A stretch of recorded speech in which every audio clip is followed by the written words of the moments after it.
Hi there, if you're watching this video, there's a really good chance you're researching right now which Kindle to buy in 2022. But before we jump into that, congratulations on deciding to buy a Kindle. I bought my first Kindle back in 2020. It changed my life. I've read so many more books because I bought a Kindle. In today's video, I'll be going through each and every Kindle that Amazon is currently selling. I'll be giving you all the essential information you have to know so you can make the best decision for your reading needs. Now, before I jump into that, in case you don't care about watching the whole video, here is my upfront recommendation. The Kindle Paperwhite, which came out late last year, is probably the best device on this table right now for most people. Whether you're a bookworm or just brand new to reading, this device has all the functionality that you need. With that being said though, there is a very secret hidden way of getting a really good bundle package deal on the Paperwhite, which I'll be talking a bit more about later in the video. We're going to structure this video in 3 different parts. Rather than going through each Kindle one by one, we'll talk about the type of reader that you might be. Deciding which Kindle to get is all about figuring out the kind of reader that you are and matching the right Kindle to your reading style. In my opinion, there are 3 types of readers. We have casual readers, we have bookworms, and then we have this third category called the Bougie Bookworms. And I have to say, I fall under that category myself, so I am comfortable calling it the Bougie Bookworms. We'll talk more about that later in the video. For right now, let's get started. First up, we have the casual readers. Casual readers are people who like to read every once in a while. I wouldn't say these are the people who like to read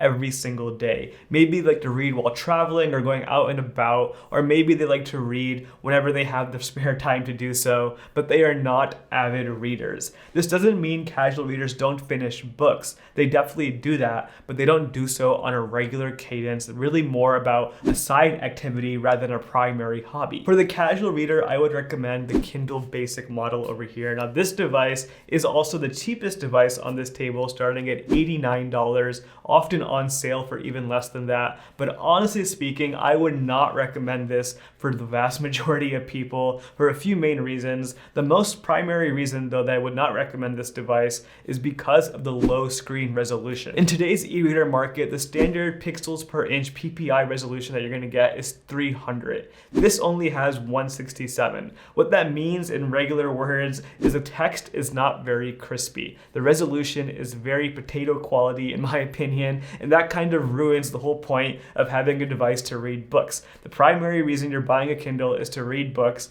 and if the resolution isn't that good, it's really going to make your reading experience suffer because of that. By no means does that mean you can't read books on this. If this is your first time getting a Kindle, you don't compare it to the other ones on this table right now, you'll never know the difference. But after using the other Kindles, I can clearly see this Kindle has the lowest screen quality, and it definitely makes reading on this device not as pleasant as getting the other models. The Kindle Basic is also missing a few other key features like USB-C. It also does not have a warm light temperature control display, which we'll talk about more later on. The build quality on this thing is very plasticky. Again, you really have to be a very casual reader to be getting this device. If you read at all on a frequent basis, I would strongly recommend jumping up to the next category, which we'll talk about in a second. That will be well worth the investment for a few dollars more. So if you're not a casual reader, you may be in this next category of people, which would be the bookworm. Now, bookworms are people who actually like to read on an almost daily basis, if not multiple times a day. You're someone who likes to read as a passion, as a hobby.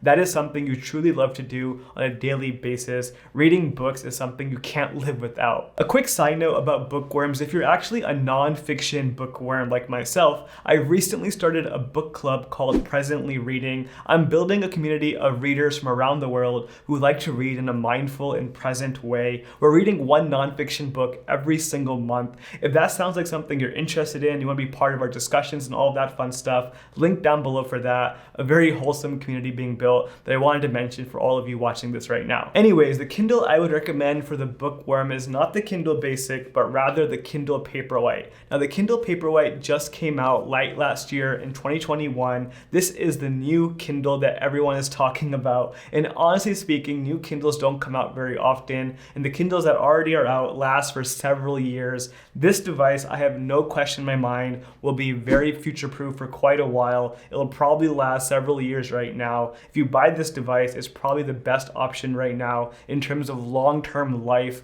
compared to all the other Kindles out there right now. Now, just because it's the newest Kindle Kindle does not mean it's the Kindle you should get. There are actually a few reasons why I think the Kindle Paperwhite is very attractive for bookworms and most people out there looking to buy a Kindle. The first one being is the high resolution. You have a 300 ppi screen compared to the 167 on the Kindle Basic. That by itself is worth the upgrade. Secondly though, you also have a warm light temperature control display. What that means is you can read at night with a nice warm light on the display, which makes it much more pleasant to read at in the dark. It's a very, very nice and welcome feature that actually was not there before on the old Kindle Paperwhite. That is something that just added right now to the new Kindle Paperwhite from last year. Another major selling point for the Kindle Paperwhite is actually the addition of USB-C. This is also a new feature they recently added to the Kindle lineup just for the Kindle Paperwhite. The Kindle Basic only has micro USB. With USB-C on the Kindle Paperwhite, you can travel freely with one charger for all your devices. I love charging my Kindle Paperwhite with my laptop charger. It makes traveling so much easier. Another major selling point that I want to mention is regarding the new screen technology being used in the Kindle Paperwhite. This is the newest Kindle that has the newest e-ink Kartra display. Now, I won't get into all the technical details of what that means, but basically, this new display is unlocking a new set of page animations that no other Kindles ever had before. Just recently, late last year, a new software update came out for all the Kindles, and the Kindle Paperwhite was the only one that got this new page turn animation feature. It's something you'll see every single time you turn a page, which is all the time. Those subtle differences are just a glimpse into the future. I'm sure we'll be seeing many more updates that are only supported by the Kindle Paperwhite. That is something that's definitely worth looking into. The Paperwhite also has a 6.8-inch display compared to the 6-inch display on the Kindle Basic over here. My point being is this device is a huge upgrade from the Basic model. It also has a bunch of new bells and whistles that no other Kindle has right now. I have a very, very in-depth, detailed review of the Kindle Paperwhite, 15-20 minutes long. If you want all of the fine print, link for that video on the screen right now as well as down below. Check that out for all the information. Now in terms of cost, the Kindle Paperwhite starts at $139. Definitely a bit of a price increase from the Kindle Basic, but I do think it's well worth the extra investment for the reasons we just talked about. But one secret thing I want to talk about is actually the ability of buying the Kindle Kids Edition and saving even more money with some bundled items. The Kids Edition Kindle is actually the same exact Kindle Paperwhite we've been talking about, but it actually includes a few bundled items. For example, for $159, you're getting the Kindle with no advertisements on it, a free case, as well as 1 additional year of warranty. I have a whole video talking about the kids model and how you can use it as an adult. Link for that on the screen right now. I think that is actually the best Kindle you can buy in terms of cost and functionality. So far, we've talked about casual readers and bookworms, but there's actually a third category, which I'm calling the bougie bookworm. Now, these are the people who actually do read all the time, but they have a little extra money they can afford to spend on the more premium Kindles. Now, there was a time where I thought the premium Kindles that we'll be talking about were worth the price investment, but with the new Kindle Paperwhite that just came out late last year, it really is not worth getting for the most people out there right now. If you're gonna buy a premium Kindle, make sure you understand you're spending extra money that you really don't have to spend. It's really only meant for people who can afford it. If you just want to get the most functionality possible, stick with the ones under the casual reader section or the bookworm section. So say you are a bougie bookworm, you have some extra money that you want to spend on your Kindle reading habit. The one that I would recommend first is the Kindle Paperwhite Signature Edition. Now this device has a few small enhancements based off of the old Kindle Paperwhite that we just talked about. This device includes things like wireless charging, an ambient light sensor, and more storage capacity. At first glance, they may seem like very big upgrades compared to the other Kindle Paperwhite, but honestly speaking, 99% of people will not need any of those upgrades. You'll probably still have to buy a case, you'll probably still have to buy a wireless charger. All those things are sold separately. You're better off spending the extra money getting the Kindle Paperwhite Kids Edition instead of buying the $189 Kindle Paperwhite Signature Edition. If you want to learn more about the Signature Edition, all the features you're getting with it compared to the other Kindle Paperwhite, I have a whole video talking about that. Link for that on the screen right now and down below as well. Now, if the Signature Edition is not bougie enough for you, we have one more Kindle left, and that is the Kindle Oasis over here.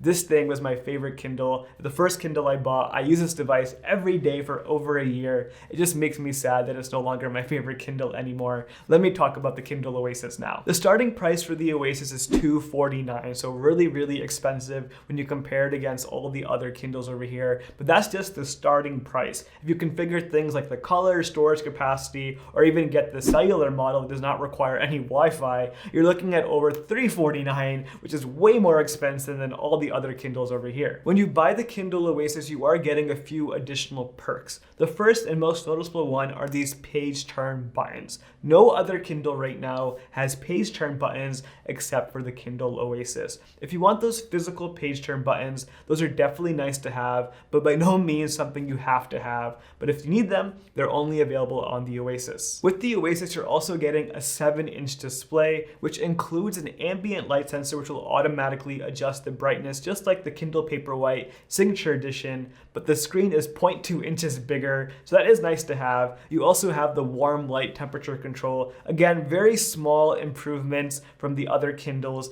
but nothing crazy that you actually have to have. One of the more attractive features of the Kindle Oasis, though, is actually the build quality. This is the only Kindle that's completely made of metal, no plastic at all. That is a very attractive premium touch that you will not be getting on any other Kindle. That definitely also contributes to the higher price tag. You're paying for a higher build, so that's why the price is so much higher. You're also getting an ergonomic design. This device has this weird hump on the right side to hold your hand on. It's actually not that weird once you start using it. It's very comfortable to hold, and you can actually rotate it to your other hand and the whole screen will rotate with you. There's a built-in sensor that will do that. Now, there are some downsides to the Kindle Oasis now. This device is not the newest device anymore. It does not have USB-C. It's still using micro USB, which is quite annoying. It also does not have that new screen technology I was talking about. So even though it's the most premium Kindle right now, you will not be getting those page turn animations because the screen is not the same screen as the Kindle Paperwhite. And even though you have a metal build quality over here, I wouldn't say that's an advantage because I have to use a case on it. The metal is very slippery to hold and I don't feel comfortable traveling with it, just throwing it in my bag. I had to buy a case for this thing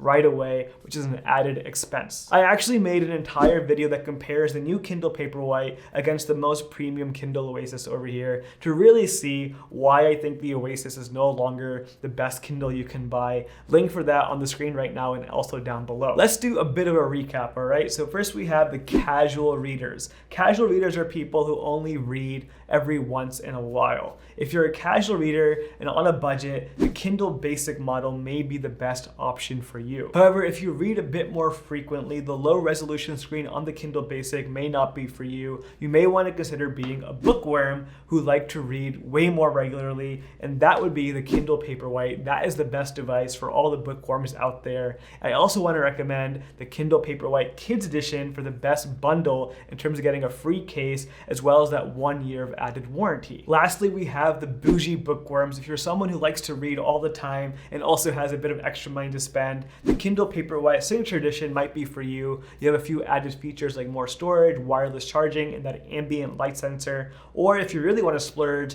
the Kindle Oasis includes things like that higher build quality, but it may not be the best choice anymore because it's becoming a bit outdated compared to the Kindle Paperwhite. Whichever Kindle you decide, these are all wonderful devices to choose from over here. The point here is to read more books, and to do that, I want to recommend my video on 10 tips on how you can read more. There's a whole video going through every single method I have to read more books. Link for that on the screen right now. Thank you so much for watching. I'll see you next time.